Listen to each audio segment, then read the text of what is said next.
Morning, it's now 9 a.m. and I will call the Sewage and Water Board Operations Committee to order. Special counsel, please call the roll. Director Howard, Here. Director Duplessis, Director Pacho, Here. Director Scholas, Director Kennedy. Chair, we do not have a quorum. However, we have no action items, so we may proceed. Okay, well, let's start with the discussion items. Which is, I guess we're starting with the smart metering program update. Chair, we and- do have Director Kennedy here, so we, and we have a do, quorum. and we Thank have a you, quorum. Director Kennedy. We'll start with the smart metering program, and Rebecca Johnsey, Principal Engineer, and Renee Gonzalez, Chief Customer Service, will provide an update on the AMI implementation progress. And Director Duplessis is here as well, Chair. Hello, Doc. And would like to note for the record that Director Sloss is in attendance at our Operations Committee meeting as well. Okay, You want to miss the fun? all right. Go ahead, Rebecca. Morning.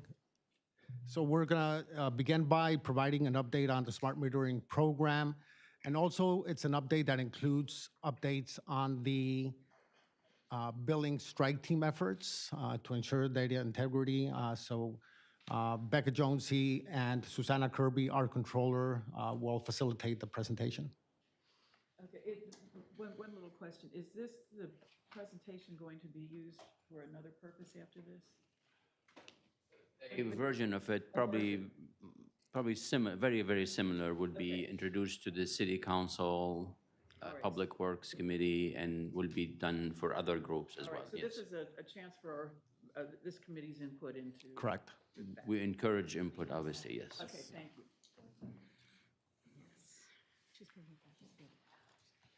Good morning. Thank you so much for having us. We wanted to start with some of our standard updates that are provided with our smart metering project. We do have over 8,000 smart meters installed throughout the city.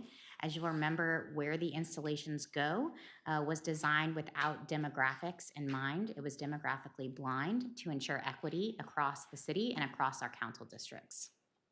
We're also currently on schedule for over 50% of our locations to be installed by the end of this calendar year.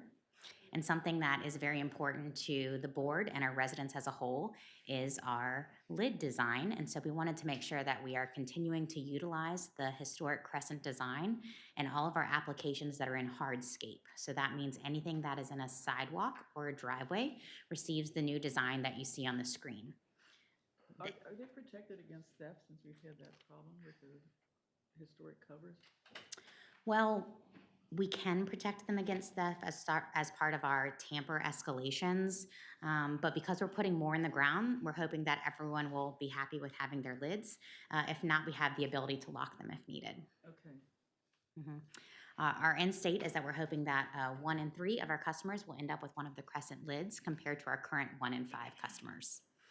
We're, of course, continuing our communications efforts around when the install is going to happen, so a resident knows when we're going to show up. We also have a video that explains exactly what's going to happen and what they can expect during that installation.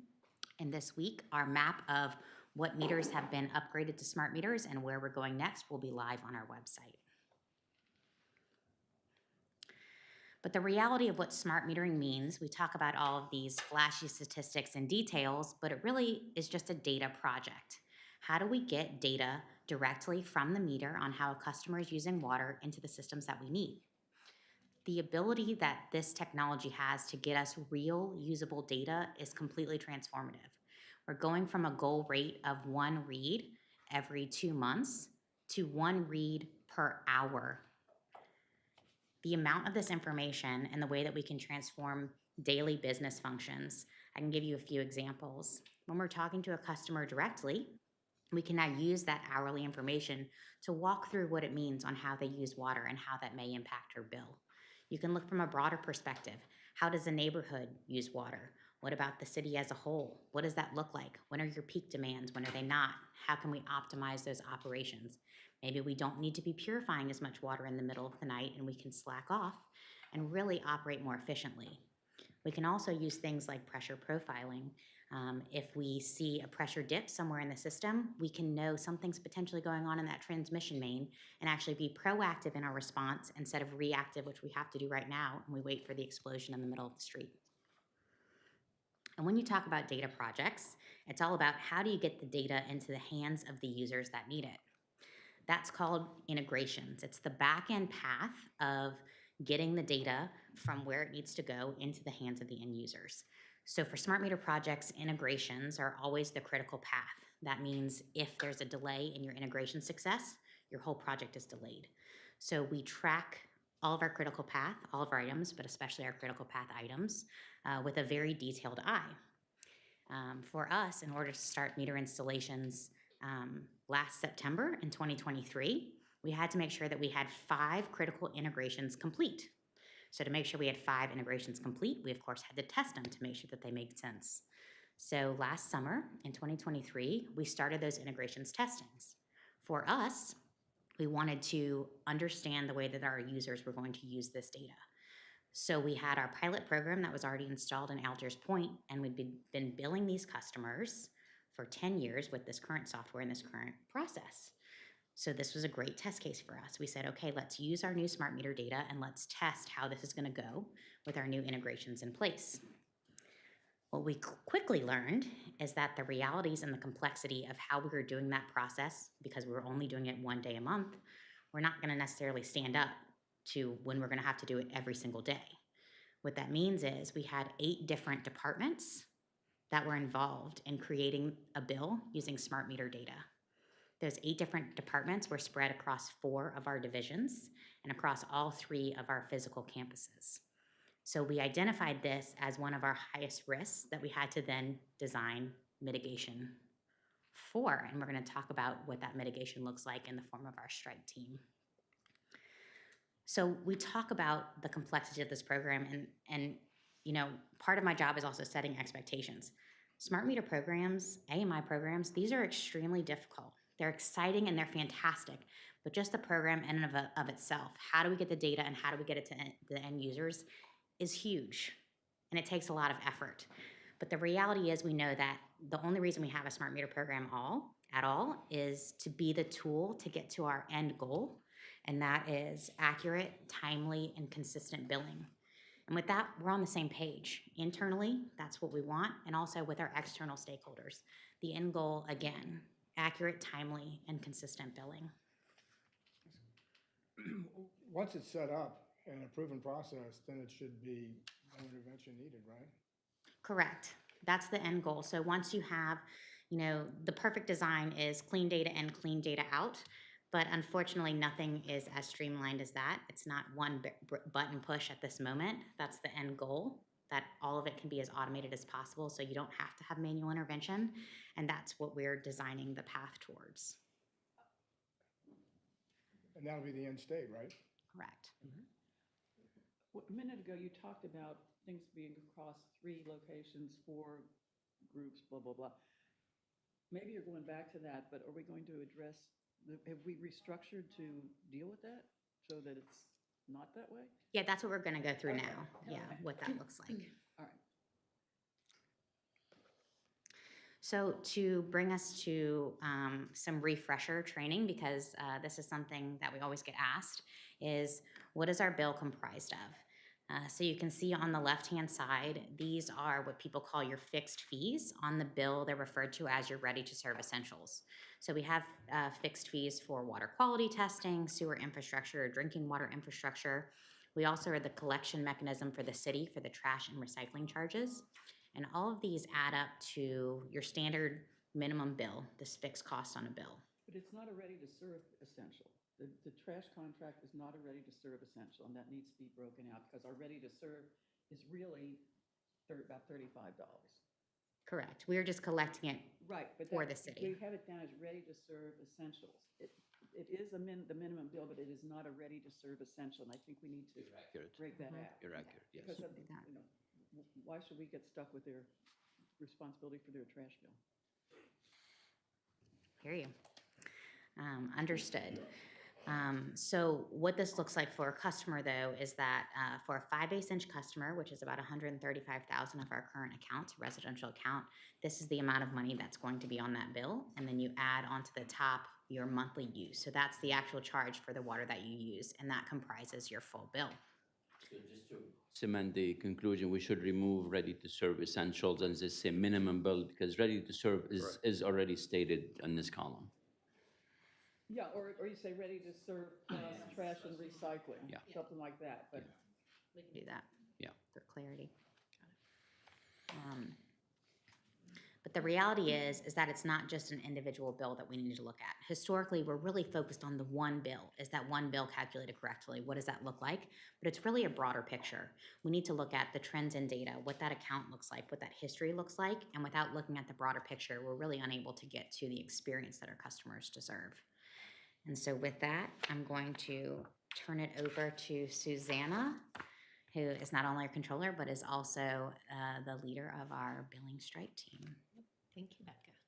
Thank you, everyone.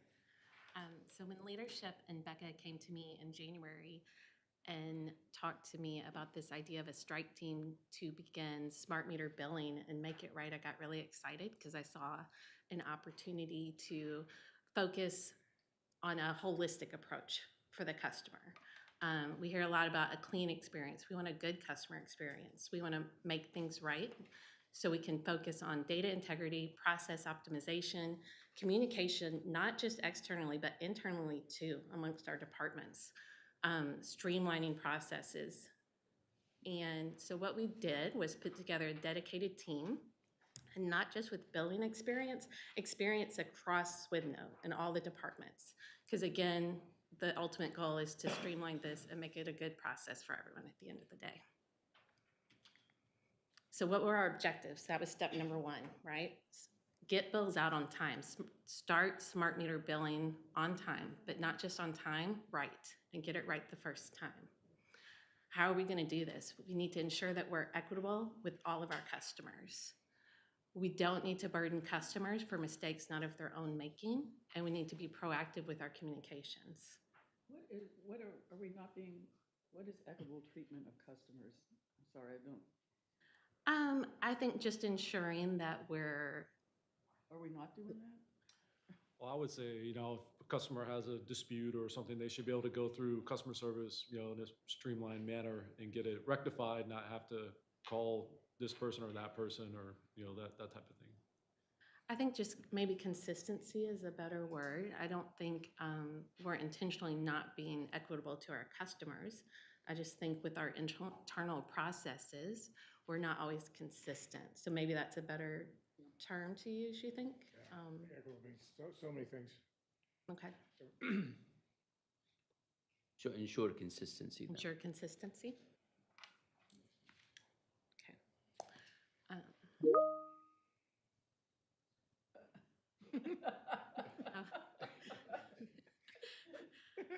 All right, so how are we going to achieve all these goals? We're going to do it through people, processes, and technology, of course, tying it all together with communication. We at SWIBNO, along with lots of companies across the US, right, have worked in these silos, and that has to stop. We have to streamline where we can, come together, look, again, I use this word a lot, but holistically at an account and make it right. We need to tighten up our processes. Here, a few slides in, you're going to see multiple processes that we immediately identified that needed policy improvement, procedure improvement, and training on. We're going to use our technology, which is Cogsdale, our billing system of record, to help us with reporting, data integrity, and understanding what we're looking at.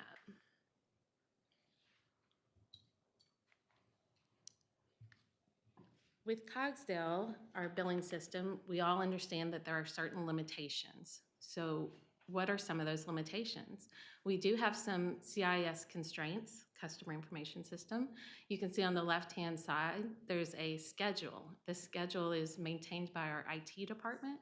It has to be followed pretty strictly. If processes fall outside of that schedule, it could prevent crashing of the system. We need to prevent that. We need to come up with ways to keep that from happening. The the middle table is our account window. It's pretty cumbersome. You can see lots of different little tabs and lots of information on there. It's also where we upload our documents. And again, consistency. Are we being consistent with the documents that we're uploading? That's where everything lives, from investigations to power of attorneys to who can speak on the account, all kinds of information. So you can see just lots of points, lots of clicks that have to be made. On the right-hand side is what we call our smart list. So that's where all our reports live. Currently, there's over 500. We are currently looking at the parameters that are built behind some of these smart lists and working with the vendor to streamline, because we need to be looking at the same data. If you ask 3 people to pull a report, you need to get the same number each time, and we need to feel confident with those numbers. It seems like a training issue versus a report list issue. Both, I would say. You know, I think there are questions that we're working with our vendor, again, because there's lots of tables in the background on these reports that we need them to tell us how the report was built and what timeframes is included and things like that. So this speaks to the slide before that where we showed silos and people were creating their own query or categories and then creating all these different versions of the same thing, but with not the same results. So an example is, sometimes one report might not include a vacant customer and one report will, and then those reports won't match. Even though the intent is the same behind it, the data that they're working from in the different groups wouldn't be the same. So the back-end data is the same, it's just pulling with different parameters. Is there control over this now? The creation of reports? Or Susanna has come in Actively and working have the on it. expertise to direct the different silos, because it takes different skills. But I do agree that training will be like an important step forward once that is cleaned up, that we're all aware of and trained on the reports that pull the certain data and why we would pull that and when we would pull The it. training in combination with control. If generating reports and creating reports has become an issue, then we may need to look at who's able to create these reports and have them live in your data system so that they can't be pulled if they're not created by the right appropriate individuals. Wonderful point, wonderful Right, point. they're writing different queries? Yes. Look at the same table, you're gonna get the same answers if you write the query. the You would same think, way, right? yes. But But queries are not written. Queries are not the same That's correct. because different people are creating. So the new software that I presume is going, you're gonna show us that right now. I don't want it to be overlooked, the constraints we have when people ask us to do things. It's just, we bought a product that is very, very limited, and every minute is accounted for. So if we want to add a task, something else has to fall off, or it's like we're all, jockeying for that space that doesn't exist. So that's part of our issue, which hopefully will go away. Not hopefully, it will go away with the new software. Well, it sounds like it's a hardware issue as well. It is a hardware issue as well. Capacity issue, right? Yes. Disk or CPU or something, right? Yeah.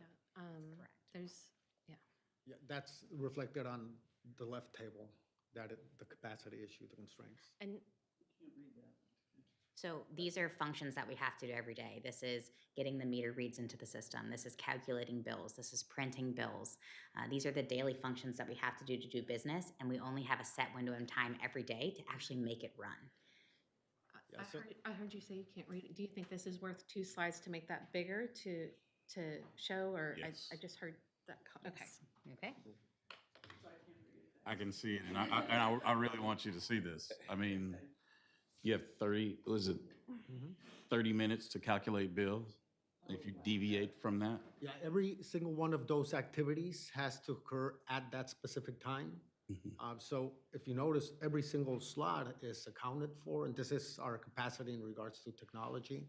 So anything that is done out of order or not on time can create a Ripple effect. an effect on everything else that we do. I don't know, simplify it, but hardware, why can't we get faster, bigger hardware? So it's not a server space issue or anything like that, is more about the dependencies of the tables and what tables are getting pulled from the various processes. And so if two processes are pulling from the same table, that's what can create the crashing. Yeah, but faster disk and faster CPU is gonna do it faster. It's a Yeah, combination. we've asked Cogdill this question, the database structure and capacity is just very limited, as Ghassan saying. I'm gonna let this go, but do we lease our hardware, or do we have somebody who provides that to us, or do we own it ourselves? Purchase of servers. It's on premises now. All the solutions that we're looking at in the future are cloud-based, so it's a whole different environment than 10 years ago when this was selected. Okay, thank you. Sure. All right, what are we doing about this? On the CIS constraints, so back to the schedule, as Becca indicated earlier, I'm actively working with Cogsdale to automate the billing processes in the background. So that should alleviate some of the time during the workday where we can run other processes and do other tasks. That's going to help us for our current state as well as smart meter state. So we would be able to do that potentially for all billing soon. The cumbersome operating system, Becca's gonna talk about this in a few slides, but we're getting new tools. We have new resources specific for smart meters with simplified screens that our front-end staff, facing staff will have access to and be trained on and be able to have a conversation with the customer about their water usage and what's going on with their account. For the data reports, as I indicated, I'm working on the controls and the cleanup of the smart list with the vendor now. Where does all this stand? So the automated billing processes, I hate to put a timeline on it. They're in development, it's in development stage right now with the vendor. The next step will be for me to test it, which I'm hoping will be within the month. And then once we test, it gets put into production and it goes live, so. So with smart metering, we're still gonna be using Cogsdale as our billing system.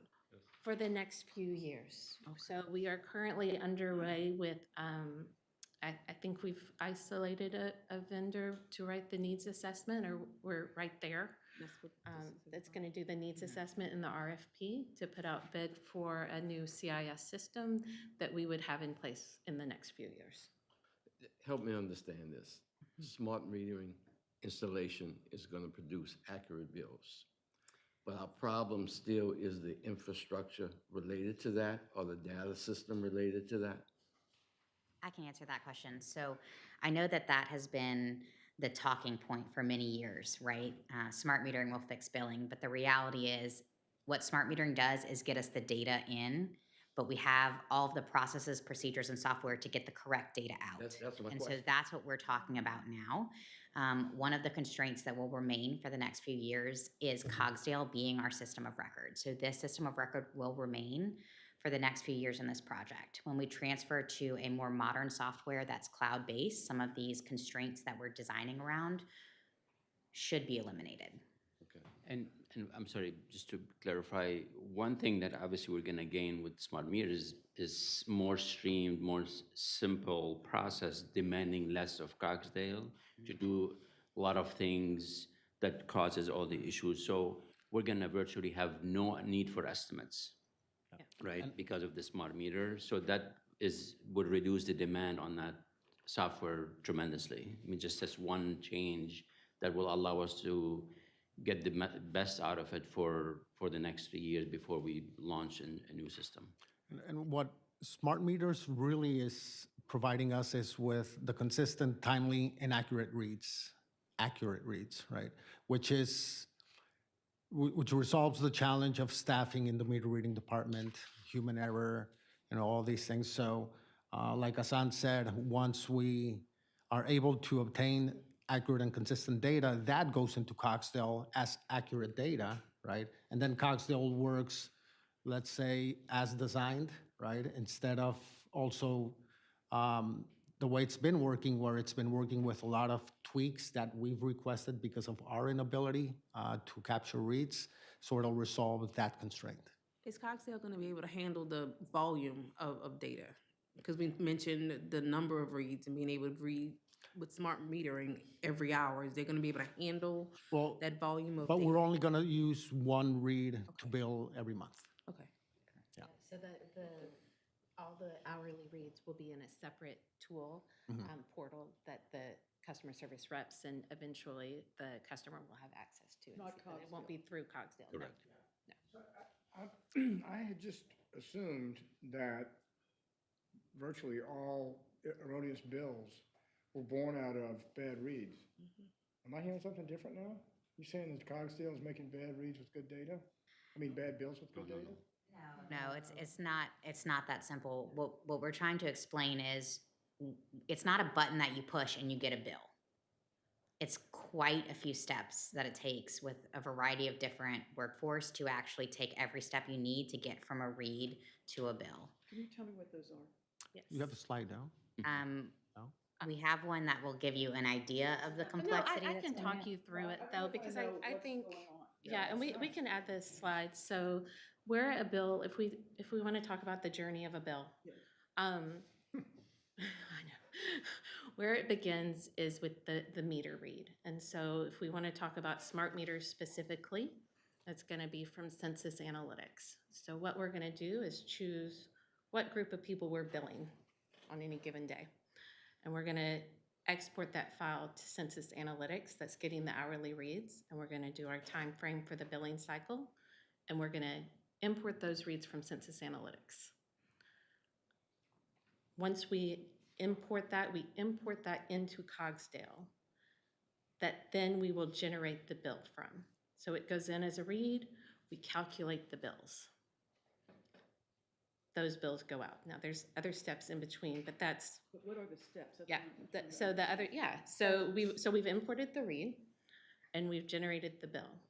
We have a list of hold criteria based on one, did the number of meters that we wanted to bill for that came out of CSM come back in from Census Analytics? So that's check one. Does that match? Are we getting the right number of bills even for our customer base? Number two, we calculate the bill.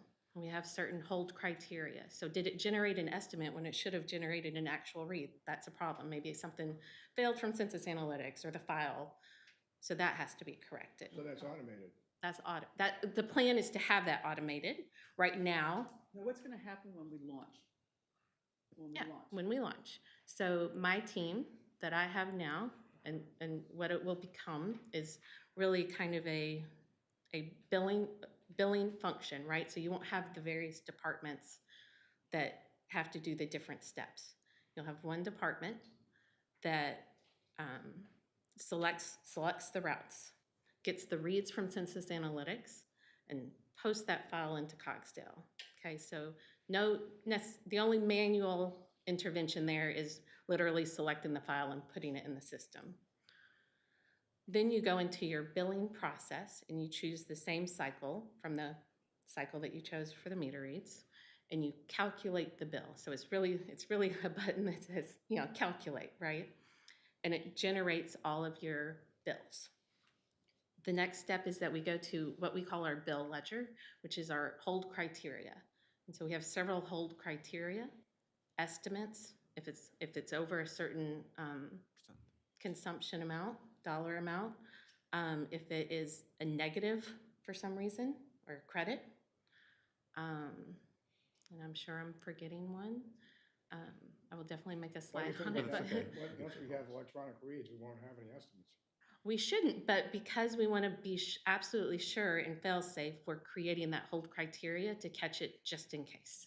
It should never happen, but we don't want it to, again, a miss in a file import could.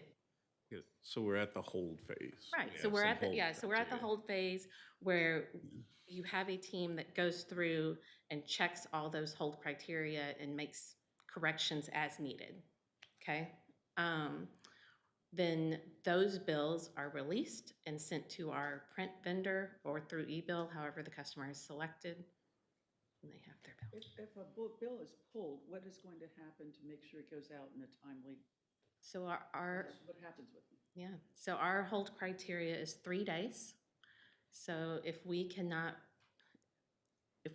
resolve it within 3 days, and there is no answer, what we are looking at now is the model for it would be a fixed estimate. Model what for what? A fixed estimate. What does that mean? An estimate read to get the bill out with some consumption on the bill. Okay, so just to bring it back, because I know we got really, really in the weeds. So we've mapped out the full process of what it takes, every single step in minutia, and whose role or responsibility it is. So we have that mapped out for what's currently happening. We've also mapped out for where we're going to be going with smart meter technology, because that data does change it. And the reality of when we saw the complexity of this process map is we knew that we had to have stricter oversight to make sure that we were having the success in every single step. So that's one of the tasks that Susanna's team has been focused on, is making sure that we have this process as streamlined as possible, pull out all manual intervention in every step that we possibly can, and then have the oversight mechanism to make sure that that bill is in fact going through the process, so we have that successful final bill for the So customer. are we doing that now? Because people are, y'all up in the room, getting erroneous bills and high bills and weird bills. So is this hold criteria working? What is the checks and balances, pros and cons there? And what you just described, are we doing that now, or is this something we're saving for later? Yeah, so that is one of the process improvements that we're putting in place now, right? So we're doing the quality checks on it now. Yes, there is hold criteria. Yes, there is a team that reviews that hold criteria. We have tweaked it over time to make it what we hope to be better and catch the errors. Is it perfect? No, we know that. Does it need to be readdressed and looked at again? Yes, and that is occurring right now. Will you provide the flows to the committee, please? Yeah, we'd be happy to. We have quite a few, but we're happy to provide them because I think, those details, especially for this audience, is so important. And do the whole criteria for increases, if these bills are going to be higher because they're more accurate, does that criteria reflect that? Because the last thing we need is most of the bills being holded. We're going to talk about that design in the Okay, coming sorry. few slides. Yep. Great. But that'll be taken into consideration, so we're not gonna hold it because of that. Yeah, so I think we have a good segue actually to what we were just talking about, is what were those key processes identified for immediate improvement and future improvement? And we kind of broke it out into buckets: billing, customer experience, and smart metering. Because again, looking at this as a holistic, what can we fix now? What will be fixed with smart meters, right? And there's some realities to both. And so I'll let you kind of just look through those. But as far as status, we have actively, I would say, done the first, second, some pretty close to final draft of each of the policies. The next step would be to have leadership do approval, any other approvals that need to happen, push out to the staff with training and acknowledgement.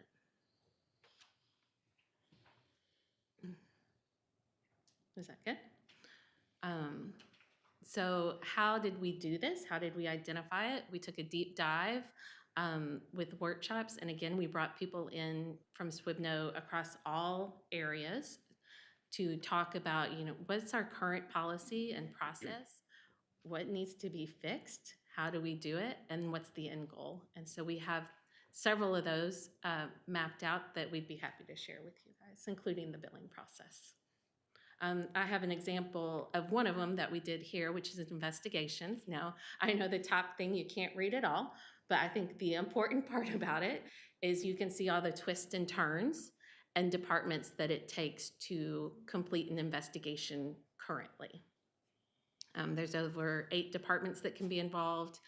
It is burdensome on the customer. It can take around 8 months for an investigation to be complete. We know that that has to stop.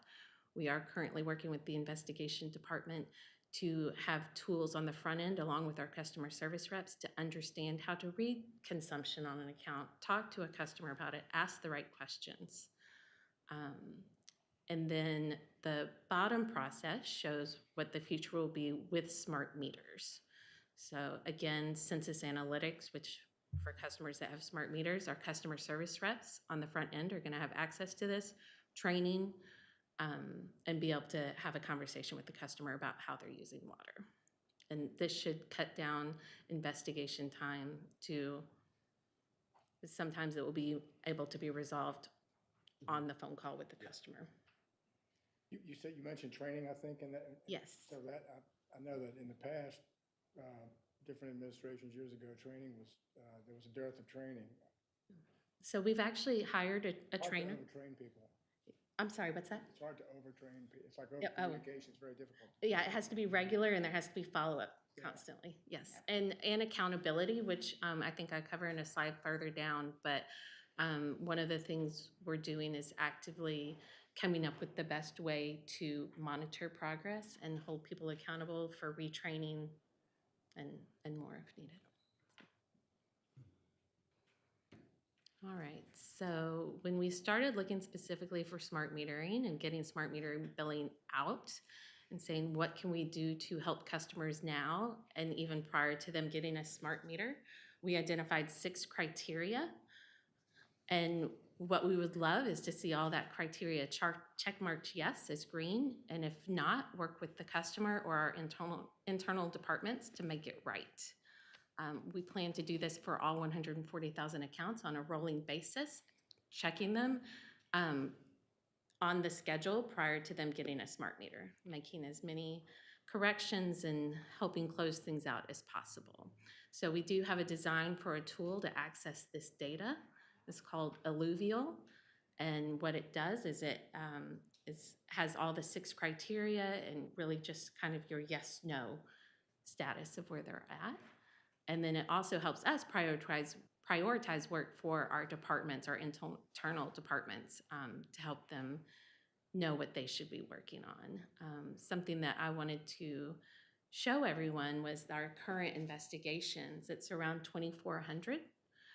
We are identifying workforce needs now to help us close out these investigations, specifically the in-field inspections that need to be completed to close these investigations. And the investigations are the bill disputes. So the total number of bill disputes is around 2,400. At some point, a couple of years ago, we were at around 6,000. There's a little typo in the last line. Miracle. Comerical. Oh, Those are thank special you. Comerical accounts.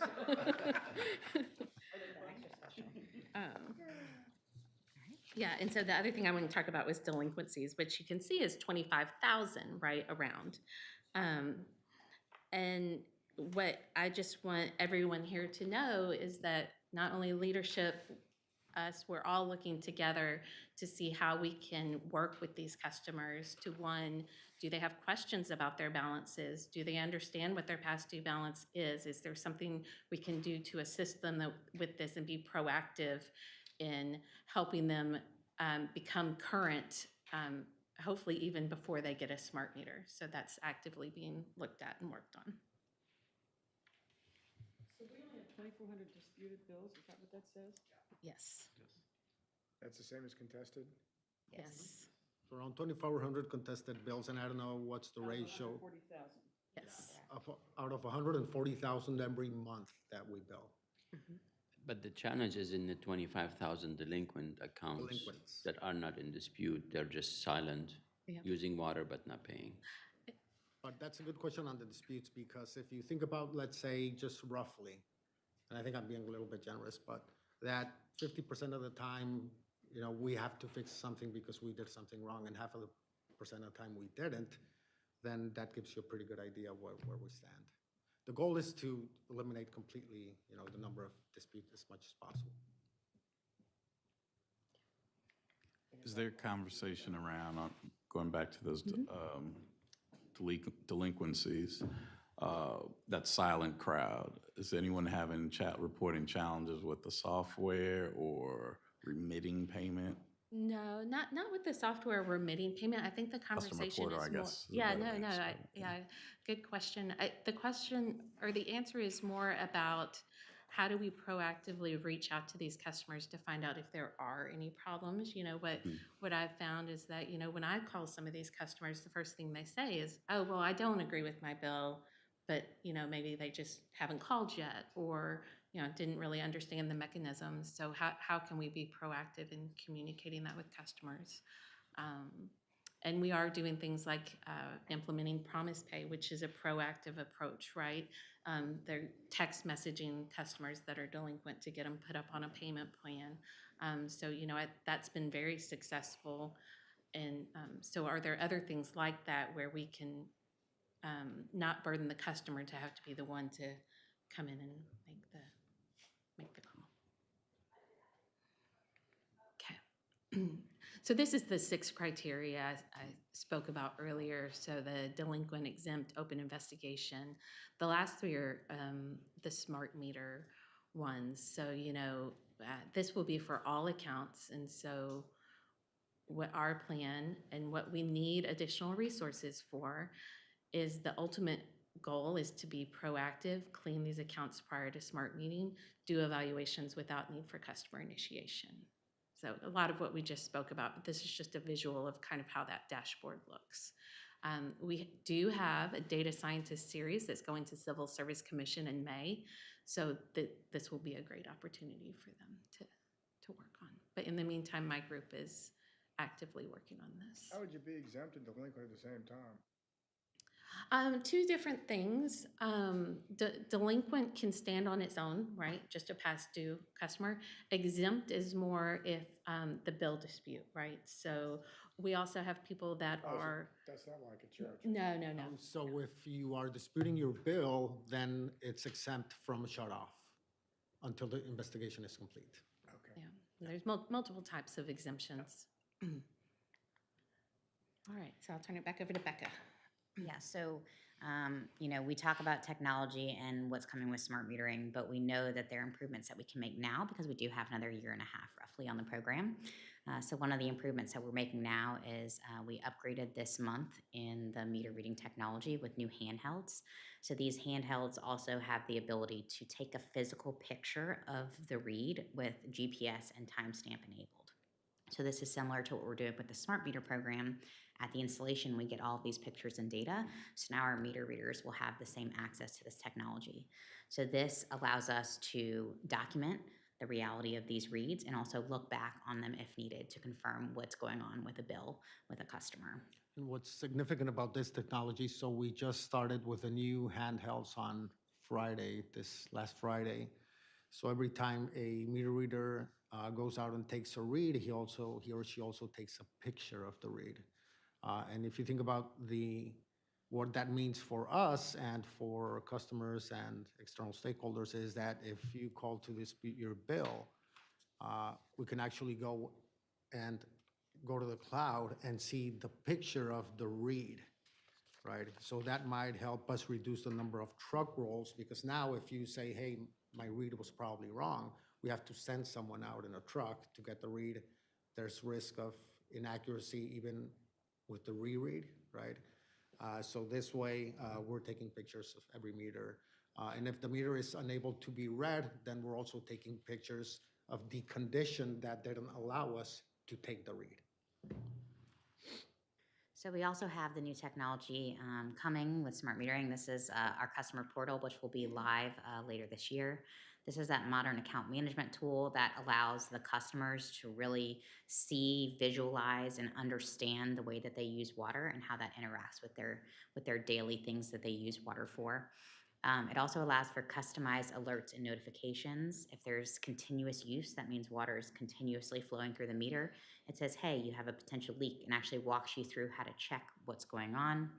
There's also a utility interface, so we can mirror exactly what they're seeing. So when someone calls in and has questions about the portal, we can walk through it with them in real time and see what's going on. It's available in a web portal and mobile app. And there's also an internal dashboard view that does a lot of the analysis on how a customer uses water, if it's statistically within what you'd anticipate, how you're changing your water use based on your season. All of these things are built into the back end to help our internal people understand how this customer is using water and better communicate with them. Is this before or after AMI? So this is starting later this year, either at probably the end of summer is when we anticipate this going live. Is there a demo site? We have had a few live demos, and we can send you those links, and we can set up more live demos as well. But people with old meters and, or mechanical meters and smart meters will both have access to this portal. It'll just share different information. How do, they won't get our daily, monthly? So the difference, if you do not, so to have all the feature functionalities that are coming with this portal, you have to have a smart meter in the ground and it has to be calling back. But every customer is going to be switched to this portal, so they'll still have a lot of the bells and whistles with the graphing and understanding how they use water. They just won't have hourly usage, they'll have their monthly reads that are used for billing. What's the process to interface with customers who are not portal friendly? Yes, so that's something that has definitely been taken into consideration because everyone doesn't want to use an app, and we get that. But we still want them to have this information and have the impact that this information can have. So we can actually set up on our side automated phone calls to tell them if something's going on with their account. Say, hey, you might want to check, there might be a hose running, or there might be a leak that just started. So we can have those proactive calls to those customers, those voice calls, so they don't have to necessarily use the app. That's great. Yeah. But we don't want to wait, right? It's not coming till later this summer, and we know that there's information available now, and how do we get into the hands of our customers? So these are some screenshots from the software Susanna was discussing earlier, which is Census Analytics. This is our meter data management software, so this allows us the detailed view of how a customer is using water. So for example, you can see the customer on the top. They had friends over from Mardi Gras, and you can see the impact that had on the way that they utilize water. Or you can see the customer down at the bottom. That's their daily irrigation for their beautiful gardens. But before, they were saying, hey, how could I be using this much water? And now we can show you, well, here's why. You're watering your garden every single morning, and that is what that looks like. So our customer service reps have been trained in the use of this software. The training continues every single week. We're using our new wonderful trainer that's dedicated to our customer service reps, and she is creating these training programs and also incentive programs to really get our workforce up on this software so we can start with the benefits now. One of the important things that you see in this bottom slide is there's that little orange dot. So that little orange dot is showing you that at that hour, there's zero water, there's no flow going through that meter. So a customer is not using water. For our residential customers, you'd anticipate seeing this with some frequency in the middle of the night. No one's flushing a toilet that hour. Usually water is not being utilized. For our commercial customers, our large multifamilies, you don't see zero flow as often, and there's also equipment that will continuously use water, like a cooling tower. You'll have a 24-hour makeup water loop going there, so you don't necessarily have zero flows as often in those larger commercial customers. But the reason why that orange dot is important is because when you don't have an orange dot, that means you have you're continuously using water 24 hours a day. So that points to a potential leak. So the system alerts that we have a continuous flow alarm through Census Analytics, so we have availability to this data. But since our customers don't have availability to this data yet, we have started sending out letters to let customers know that something's potentially going on. We have the flow rate, the average flow rate going through that meter at the time, and the time that that continuous usage alarm alerted. It also has metrics on how to translate what that water use means to the way that they use water and next steps that they can take. There's also a QR code down to the bottom that sends them to our water conservation page that has ways that they can conserve water if they choose to do so. But as y'all mentioned, all these things are great, but we actually have to make sure that we are training our people and having them engaged in the realities of this transformative project. So we've been holding workshops with all of the different groups from all of the different silos, and we come and lock them in a room all day, if I can get them, as often as we can, because we want to make sure that they're involved, right, in the design, in the policies, the processes. I mean, this is data, but they're the actual users. So we can give them this great product, but we want to make sure that it works for the way that they do business. So those are continuing. We have them minimally once a month, sometimes twice a month, and they've been going on for several years now. We've also completed a detailed functional needs analysis.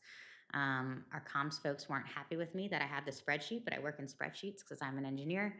So this is what we do. So we look at where are our needs being met, what gaps we might have, and like what end state were those gaps. So Doing these type of analysis allows us to work with civil service. We've already had 2 new job series stood up because those were immediate needs that we had to start putting meters in the ground. And this effort's going to continue throughout the project. We also make sure that many people learn to do by doing. I'm one of them, and so we make sure that we have this hands-on training. We want to make sure that people are touching the meters, understanding what the technology does, and not just the physical meters themselves, but also the software. We have training programs where they get in, we give them a test case, they go investigate what's going on with this customer. We really want them to feel comfortable with the way that they're doing their job and how it might change on a daily basis. And one of the important parts about communications, just like you can't overtrain, you can't over-communicate. So we wanted to be very intentional about the potential impact that this technology and the precision of these meters can have for our customers. So when you translate from old mechanical meters to smart meters, you're going from a meter with moving parts to a meter with no moving parts. And the accuracy of our new meters is guaranteed and warranted for the full 20-year lifespan. So your old mechanical meters, over time, there's moving parts inside of the meter. So what that means is over time it slows down, it gets gunked up. It's not as efficient as it was right off the shelf, right? So not only are those parts slowing down, but it also takes more and more water over time to actually make the movement start. So some of those low flow applications, like if you have an Energy Star dishwasher, might not make that meter start. And so we're not capturing that usage in our reads currently. There's another typo, I think. Shouldn't that be 1.5 to 2 inches? Yes, it should. Okay.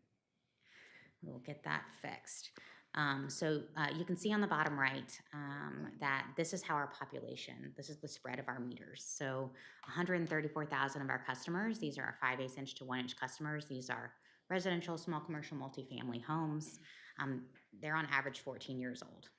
Our intermediate size meters, the 1.5 to 2 inch, which also has a variety of use cases, they're around 28 years old. And then our large meters are 4 to 10 inch, commercial, multifamily, industrial. Those are on average 34 years old. So generally speaking, when we talk about impacts and what's being publicly stated, utilities, this is about as detailed as they go. They say, here's our meter age, here's the national average of what you see when you transition to an AMI solution. But the reality is that we know the current state of our public trust and the history of our billing. And so we wanted to go a step further to really understand for our population what we anticipated seeing with the new technology and the way that we in New Orleans use water. So I'm going to take the next few slides and kind of talk through the methodology of how we came to what the increase people may see for their smart meter bill, and then what we're going to do for that first smart meter bill. So that'll be the next few slides here. When we took our existing smart meter population that's in the ground right now, which is around, well, now it's around 8,000. When we did this, about 7,000. We looked at each location class. We took their daily average consumption, and we tried to kind of extrapolate that out to our population to get an idea of impact. So what you'll see, again, is for most of our residential customers, they're going to approximately see about a 10% bill delta impact on the bill. And then you see multifamily and commercial.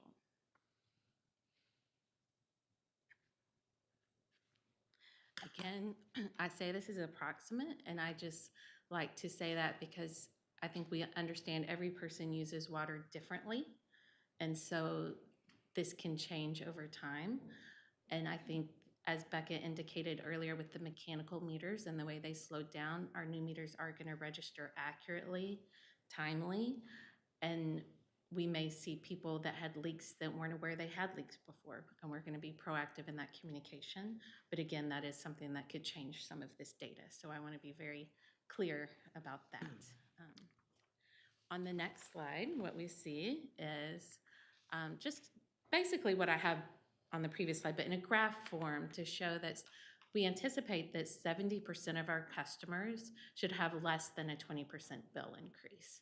So again, we have what we call the source of truth. We took everyone's 12-month average, we extrapolated out the bill deltas, and this is what we came up with. So I just thought it was a good visual for you guys to see it in a graph form. All right, the first smart meter bill.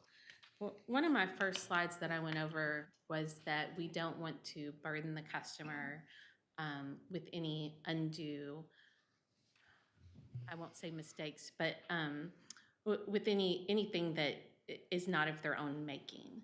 And so when we started thinking about the first smart meter bill, there's lots of potential impacts for our customers. There's going to be a true-up scenario, which we can discuss if needed.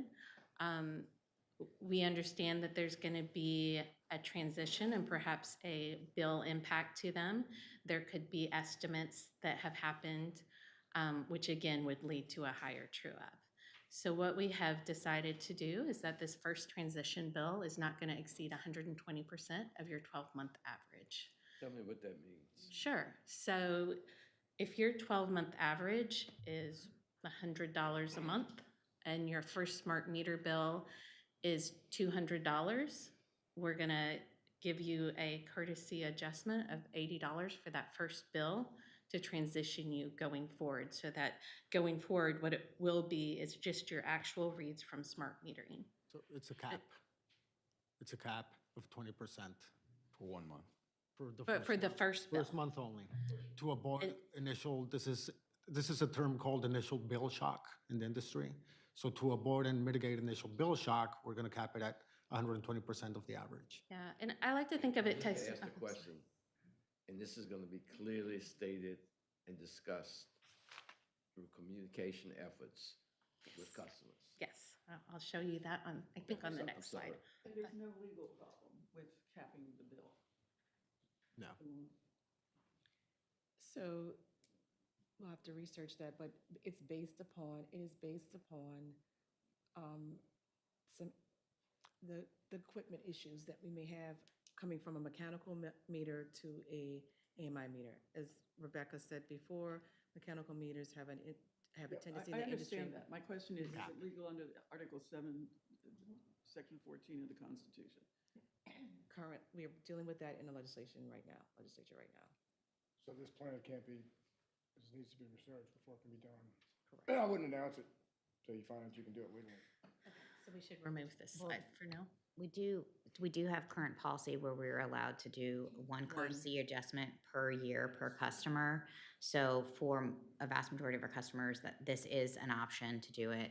We'd have to evaluate what that looks like. So all of those checks are being done right now by our legal group to ensure we're in compliance. And the, We couldn't do the 12, figure out the 12-month average. So that was one of the things that I worked with our vendor on, and we determined what the point of error was, and that has been corrected, so. The current estimation formula is a 12-month look back.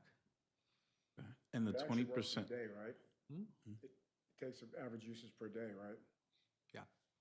and the 20% cap came from best practice, or where did we? So it's aligned with the billing ordinance, the most recent billing ordinance for the city council. Okay. What, if anything, will happen about people who have outstanding, who are delinquent? So the delinquencies for a customer will remain. The adjustment will just be on for that month, because that month you have a partial bill from mechanical meter and a partial bill for the new meter. So that adjustment would be for that month's charges. Well, how, if it's on the month, how is it for the customer's 12-month, based on the 12-month average? So the starting point of how we wanted to approach this from a fair standpoint for all customers is, again, with the true-up scenario with the mechanical meters, the potential failure, which they're looking into and will give us the green light when they can. You have to have a baseline for that, and so the baseline for us is the 12-month average, and then we use the city ordinance that speaks to the 120%. So that's why we chose the 12-month average. But we've done this already with the pilot group, right? When they received their first bill? The pilot group was so long ago, I don't think I any of don't us, know I don't think any of us the answer to were that. here when the pilot group. The other one was there. Okay. Is there any possibility of using the courtesy? If you catch up your delinquency, we'll give you the courtesy. If you don't, we won't. Yeah, so let me kind of rephrase that, because as it stands right now, we are basing it on the current bill, but if there is delinquency, that adjustment will actually go towards the delinquent amount before it would go to the current bill amount.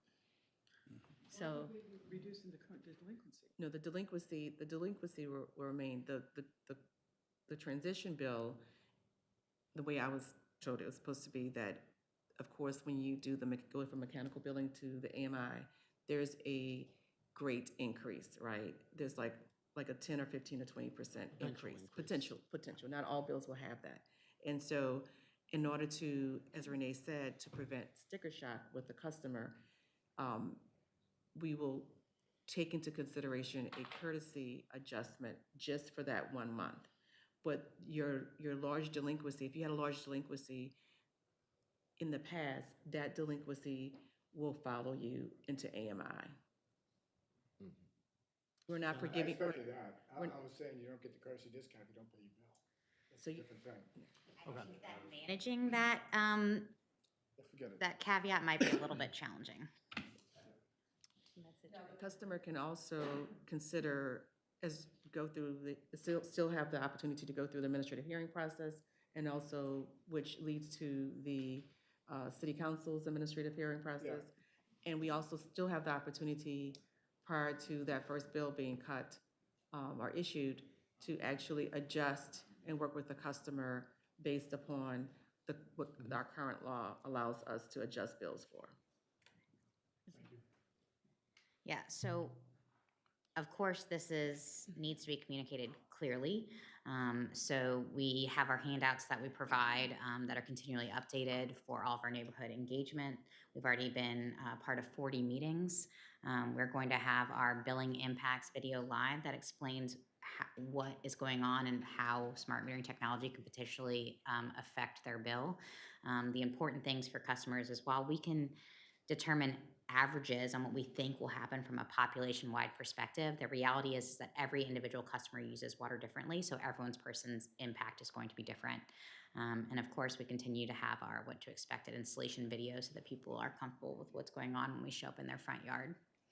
But specifically for the bill, we want to make sure that it's very clear what's going on. And so you can see this is our bill on the left-hand side. The top 2 lines will show your usage information from your mechanical meter. The bottom 2 lines will include your usage information from your smart meter. So this is that first bill. Let me just, so here, like Poco, so you have 2 lines, 2 meter numbers. So this is your mechanical meter? and new this is your meter, Smart sorry, meter. SWIP, flop it. Flopped. Okay, yeah. Sorry, So I'll fix that. 1 line for each, and this is your transition bill, right? And then your second bill will just have 1 line. for It'll your smart just meter. have smart meters. So the bill and usage is the addition of the mechanical plus the smart, or what? Correct, for that transition bill. Transition bill?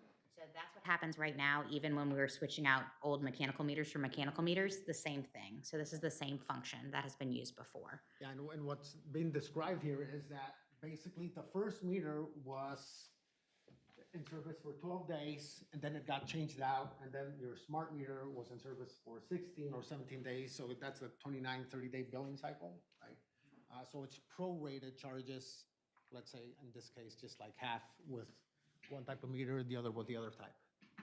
And will the cycle be 30 days every month? We're in discussions of possibly changing the cycles. For now, we're keeping it under the same cycle, which ranges anywhere from 28 to 31 days. We get 42 way off of days, that. it's way off that. Right now, The they smart don't. meters should not do that. So Yeah. it makes it impossible for people to figure out what you're doing. Yeah, and right now, the inconsistency in the number of days in the billing period is because of the inconsistency in capturing the reads. But with this, we should be able to do the same. Yeah. Yeah, basically, you can sort of pick and choose because it's on-demand reads, let's say. So you have the data at your hands, just orchestrating that with the billing cycles and the billing function. But does the bill for my house go out on the same day of every month, or how does it work? It should, but the reality is that there's schedule built in. So if some of those manual processes don't happen, there's a window of time that they can execute that billing function. Can I expect my bill to be the same day of the month? You can, as long as your bill doesn't get caught up in one of the holds, which would mean it would be 3 days out or so, but yes. It will, not right now, but it will. Okay. The Once you have a smart meter. the communication impact video, will that also include that slide that was shown earlier of what areas you consume water, for example, showers, sprinkling, et cetera? Conservation. Just Yes, I'll have to. so people, Yeah, so we'll send that to you. It's right around 3 minutes long, which is why we're not playing it here. I used my parents as a test case to make sure that they were happy with it and they understood what we were saying, The answer is yes. and they were. So hopefully it's clear communications. This is kind of a, kind of a, you know, a wish, but with this system, at some point in time, if a person had bank draft, you could say, I want to bill every 2 weeks, which more closely aligns with my pay periods. That's probably like a long shot, but I will tell you that I know of other utilities that have gotten to the point where customers do their own customized billing. Sort of like choose their rates, choose their payment dates, due dates, all these things. It'd be wonderful if at some point in the future we can. I think that would be a great ask for our potential new CIS, Yeah. like to put it in, Because even in the bills are getting to be RFP. where Mm-hmm. they go, Yeah. splitting it, anyway, just a Yeah. thought. So we wanted to be clear, we know no one loves the design of this bill, and that's something that's in the works for future to make it a little bit prettier, a little bit more modern looking. But in the interim, this is the bill that we have, so we're putting in that information you can see in the red box that says, hey, this bill does include new smart meter data. And we also have the bill insert on the right that gives more information about the program, what to expect, and where they can go if they have any additional questions. Does it say mechanical and smart meter up there? So I was just pointing out that it has two different lines, so it's partially mechanical and partially smart for that first transition bill. It won't Your say it on second the bill, It should No. say it it'll help customers understand it. It just has the different meter number on the left column. So on the actual bill, it doesn't say smart or mechanical. It just has the meter numbers. Doesn't the A mean that? No? yeah, so the old meters will have that is our old meter number. It will have an A, B, D, et cetera, based on the size of your meter. The letter corresponds to the size of your meter. Your new meters will not have an alphanumeric on the front of your meter number. Do we have a video tutorial for the first bill? We don't have that yet. We Too have soon. a screen on how to read your bill. And so those descriptions will be included on that screen. If you have your first transition bill, here's the changes you'll see. You've got to have something on the bill that makes this clear. One's a mechanical read for that period, and the other one's a smart meter. And we have the ability to change and modify the information in the box, in this box. Yes, Yeah. with a maximum character limit, so Yeah, Okay, maximum. but we but, do. but people won't know what we're doing from that. Or some sort of bill insert or I wonder something. if we could do So we it. have on the bill insert. insert on the right-hand side, so we crafted this, and so if there's more information that we need to clarify, we can certainly do that. Regarding that first bill. Correct. Is what Janet is saying. So this will go out with every first bill. If that customer was part of the customers that were capped, there's another line in there that says exactly what cap they received and what that meant for their bill. So that is explained as well. So those bill inserts are going to go out with that first smart meter bill when we start smart meter billing. Do you think, and I'm just asking, like as I take the note on like appropriate language, what would help the confusion? Would it be to actually list like, if you see that you have a meter starting with 9, that is your new smart meter number? I think you just said up there that indicate that somewhere it's a mechanical meter and then it's the smart meter read. column that says service class, Mm-hmm. if you just had a column, you know, that explained this line is mechanical, this line is smart. Unfortunately, the only thing that we can change I would need to box. manage your expectations, is the only thing we can change on this bill right now is that red Well, box. then So what- that's why we then- have the then insert. what is being, So the question with the red, the No. box in red, can you have that be different for each bill? Or is it that blanket, a blanket It's a message? blanket yeah, statement. but it would only have to be for the transition bill. Yeah. Right? Yeah. So the question being asked, I guess, is for the transition bill, can we say in the bill, right? In this bill, you will see, 2 charges. One is prorated for your mechanical bill and meter and the other for your Within the outdated meter. character limit. Yeah, That's we'll, okay. we'll draft something up and see if it makes more sense. Under the meter number, can you put mechanical meter in the same box? We cannot. I know, we're so limited, and so we only have that box. That's why we have the insert. So we do have all of the ability to change the insert if there's a message that we missed that we need to put in there. That will hopefully clarify for Can you customers. put the input, that's actually insert to the bill? Yeah, so they are Because stuffed in the otherwise it gets same, separate and they're stuffed in the nobody same envelope for the people receiving customer bills. The people that are receiving e-bills, we are designing the path for that. What it looks like right now is we're gonna do a blast with that same email address that says, hey, look, this is your new smart meter bill with the insert and information. All right. And as part of our communications, as we talked about earlier, we're sending out these potential leak letters. These are really important because now that our technology is going to be very accurate, every one of those drops does in fact add up.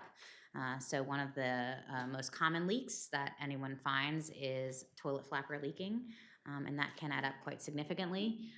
If you have a house and you have a toilet and you don't remember changing your flapper, it's probably out of date. They only last for about 2 years, and that's a $5 fix that someone can do right off the bat to fix it. Another really easy one that customers can do is walk around their house and check for those faucet leaks. Inside, you usually notice it because you can actually see it dripping in your home.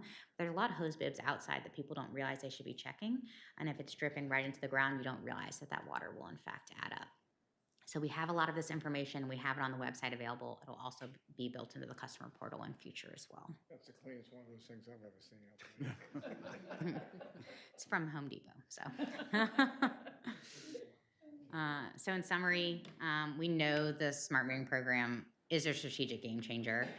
It is, but it's just a tool to get to the realistic end goal. We know that we're taking steps now, especially in regards to billing investigations. Many of these are underway. Some of these are still under design, and some of them we just have problems identified that we need to design the fixes for. And we're going to continue to modernize, and we're going to continue our efforts, but we want to make sure that we're holding ourselves accountable by actually using data. And so while this is extremely exciting, and we're doing all of these great things, change is really difficult and very complex. And to actually have change that's meaningful and transforms the way that we organize, these are the metrics that we utilize to make sure we're continuing to move that needle as we become the utility that our customers deserve. Last question. When this is fully implemented, will that free up some customer service rep time to work on delinquent accounts or whatever, once things are automated? It will, and not until it's I get fully it. implemented. It But- will probably within the next few months. January 1 of '26, we ought to have some spare capacity, right? Yeah, well, as, right now, routes are shrinking. Like meter reading routes, they're shrinking every, meter that's installed in the ground. So we're hoping that if we can continue to keep pace and install half of the population by the end of the year, then next year we will have more than enough meter readers. I was talking about the people internally, once the whole thing's set Oh, up. that- You don't have to that too. touch everything 50 Yeah, we times. don't. A good example is actually the Promise Pay vendor. Yeah. So we have a department, credit and collections, and one thing they had to focus on a lot was calling these customers and actually setting up the payment arrangements, monitoring that. They don't have to do that now, right? Because we've streamlined that through Promise Pay. And so they've refocused their attention on, working with some of these other functions. And so I think that. Yeah, and the goal of many of these technologies is to get customers to self-serve, right? So preference nowadays is for you to conduct your own business on an app. You don't have to talk to anyone, you do your own stuff. So it'll reduce demand for, in-person work across departments. I think we're going to have to skip the strategic. We'll get the sense of the committee.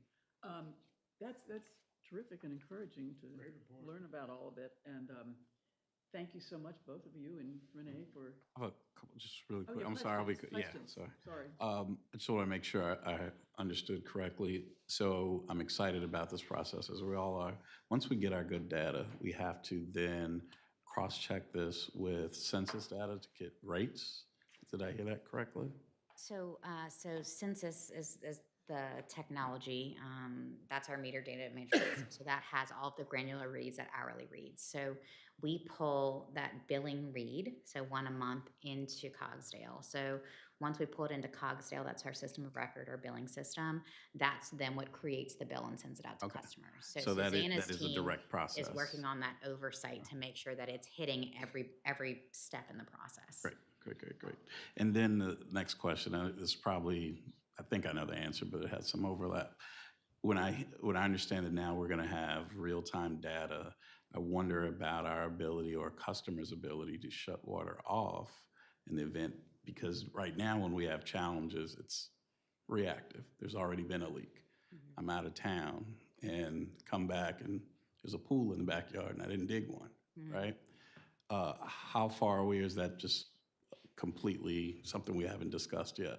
That technology, or is that pipe replacement, or how far are we from that? So 6% of our meter population will be Ally meters, and that means that we actually have remote shut off. So for those customers, as a utility, we can actually press a button and shut off the water if we need to. The remaining customers, you still have to go to the location and physically turn off the water. With this new technology, we do not want customers to lift the lid because they can inadvertently damage the wires that connect it. So it would still require a truck roll from us if the water does need to be turned off. So my follow-up with that is then in the CIS, when we have that conversation, as a customer, can I go to the portal and set a parameter? Says, You can set up a parameter, and this is something we do not have today, right? So right now, you go on vacation, you come back, there's a pool in your backyard. With the new meters, you will get an alert for continuous usage, and at least you can call someone, either a plumber, you can call us, and then action has to be taken. that's fair, yeah. That's what I just want to get clarity on, okay. But I want to make sure we're not picking up some new liability here where people can come in and claim, say, hey, you should have notified me if something goes wrong with a notice. It shouldn't become, it's great that we can provide this service, but it shouldn't be our fault if there's a failure. I just, if I'm 1,000 miles away and I get the notice, I just want to know if our action is, manual as a consumer, right? Yeah, it's based on cost, so only 6% of the meters that will have automatic turn on and turn off. At some point, we can increase that number. Yep, Yeah. that's why I just want to know where we were. It'd be awesome if we could do all of them. I've seen it work, so yeah. Yeah, no more truck rolls. If it was deal. possible to pay for it if you wanted it. Yeah. I realize that creates a whole other. That's what I mean, I just want to see But where Chad we were might in say, that. look, I want yeah. the auto cutoff.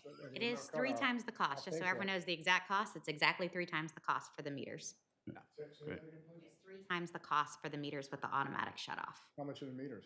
Around $100 for the small meters, around $300 for the super smart meters that have the automatic But in the turn off. long terms, there is savings because you don't need truck rolls anymore to turn on or off. Very much. Mhm. I charge $1,500 when I have an irrigation. That's not, yeah. That's for installation and work Something to to do talk it. about. That's not just the meter. Yeah. I don't want to complicate it, but people might say, I'll pay for that. So you want to defer? Do you want to defer this one? Anyway, forget that. Okay, any other questions? Thank you. The next question is for this committee. We had on the strategic plan update. We're already at 10:20. Do we want to continue or defer? We got plumbing in here at 10. Oh, yep. Oh, I guess we're going to have to defer to another meeting. So we'll need a motion, Chair, to defer the strategic plan and update. The move. Second. Aye. All in favor? Aye. Okay, and so now we have a motion to, are there any public comments? No public comments, Chair. Can I have a motion to adjourn? So move. Second adjourn. All right. No, we haven't, but I need a second. You second? Second. Okay. Second on the committee. Okay, no other matters. Okay, all in favor? Aye. Aye. Motion carries. We're now adjourned. Thank you. Thank you.